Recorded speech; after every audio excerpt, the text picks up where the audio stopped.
What if I told you that Lewis Hamilton hasn't stood on a podium in 16 races? That Ferrari's team boss just admitted they underestimated the 7-time champion's struggles, and that with just 8 races left in 2025, Hamilton is facing the first season without a podium finish in his entire 19-year Formula One career? According to recent reports from Sky Sports and Ferrari insiders, the situation at Maranello is far more complicated than anyone imagined. The data tells a different story about Hamilton's move to Ferrari, one that raises serious questions about whether this dream partnership has become a championship-ending nightmare. Let's start with the numbers that nobody wants to talk about. According to Sky Sports, Hamilton has now gone 16 consecutive races without a podium finish, a streak that stretches back to his Mercedes days and continues to haunt him in Ferrari red. For context, this is a driver who previously had podium finishes in every single one of his 18 seasons. That's an 18-year streak that's now in serious jeopardy. The evidence from this season paints a troubling picture. At Monza, Ferrari's home race where they desperately needed to deliver, Hamilton qualified 5th, received a 5-place penalty, and could only manage 6th place. His teammate Charles Leclerc finished a devastating 25 seconds behind race winner Max Verstappen. Even more telling, Hamilton found himself 4 seconds behind his former Mercedes teammate, George Russell, the same Russell who has managed multiple podiums this season. But here's where it gets really concerning. In a recent interview with Sky Sports F1, Hamilton was asked directly if he had the car to fight for podiums. His response was brutally honest. "I don't think so. We don't have the pace of Red Bull and we don't have the pace of McLaren. Currently, I think we are 4th, 5th. This isn't the confident Hamilton we're used to hearing. This is a driver who's starting to accept reality." The timing becomes even more significant when you consider Ferrari team boss Fred Vasseur's recent admission on F1's Beyond the Grid podcast. Vasseur revealed something that should alarm every Ferrari fan. "I don't know if we underestimated the importance of the change. Probably because he spent 10 years at McLaren, then 12 with Mercedes. Joining Ferrari is a complete change for him in his life, the culture of the team and everything. But wait, there's something Ferrari isn't telling us about Hamilton's adaptation struggles that makes this situation even more critical.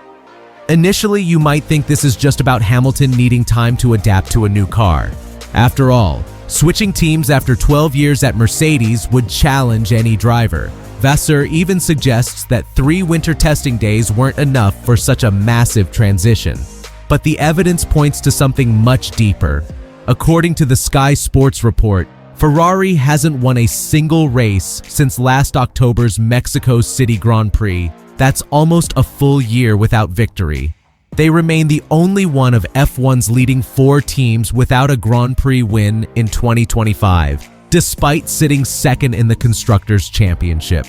Here's what makes this particularly damaging. Ferrari last went completely winless through an entire season in 2021. If they fail to win a race in 2025, it would mark their second winless season in just 4 years.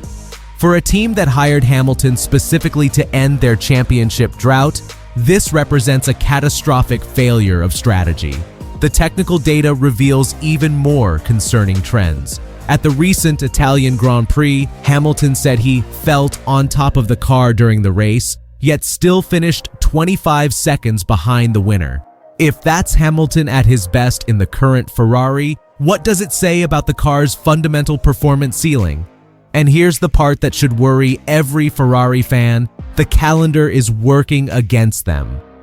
Charles Leclerc's recent assessment to Sky Sports reveals the brutal mathematics of Ferrari's 2025 championship hopes. According to Leclerc, their best remaining opportunities are Singapore, maybe Baku, and Las Vegas. But even then, we are third favorites maybe if Red Bull struggles maybe second but never the first ones.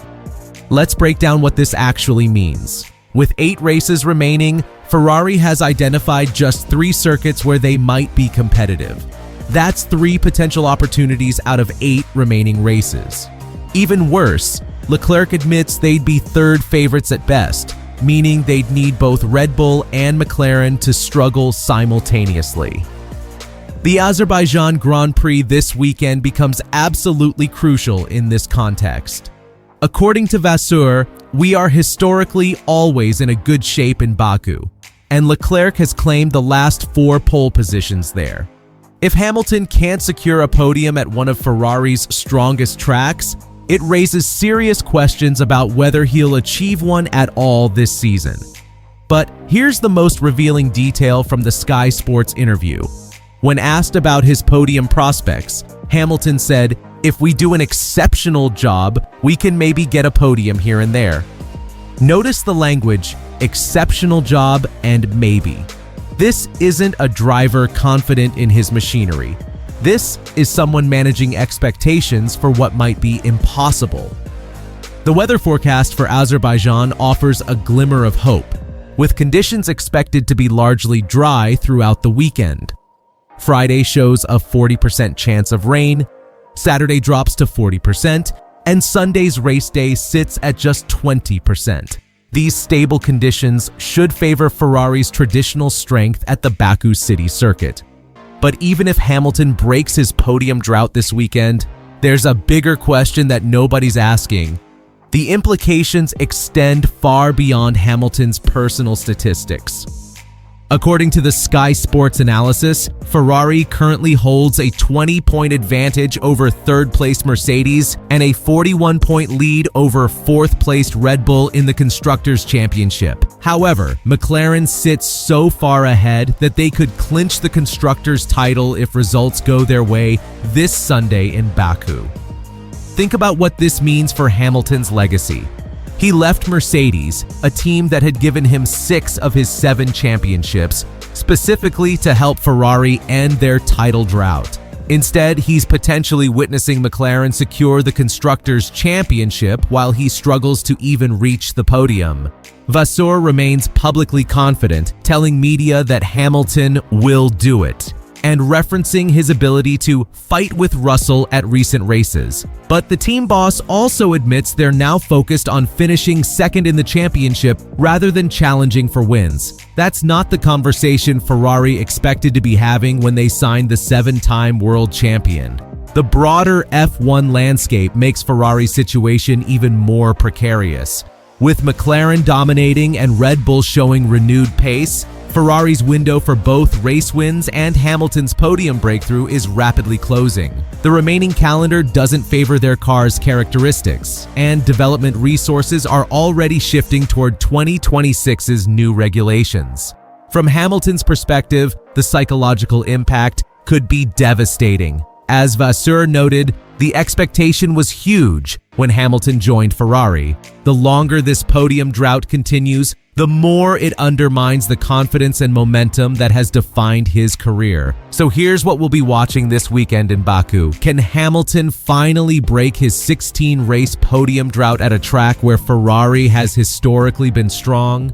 Will the weather conditions and circuit characteristics finally align to give the SF25 the performance edge it desperately needs? But the bigger question remains. If Hamilton can't secure a podium at one of Ferrari's best tracks, with stable weather conditions and 4 consecutive Leclerc pole positions as precedent, what does that tell us about the rest of this season? And perhaps more importantly, what does it mean for Ferrari's championship ambitions heading into 2026? Let me know in the comments. Do you think Hamilton will finally get his Ferrari podium this weekend? Or are we witnessing one of the most disappointing team moves in F1 history? The clock is ticking, and the Azerbaijan Grand Prix might be our clearest answer yet.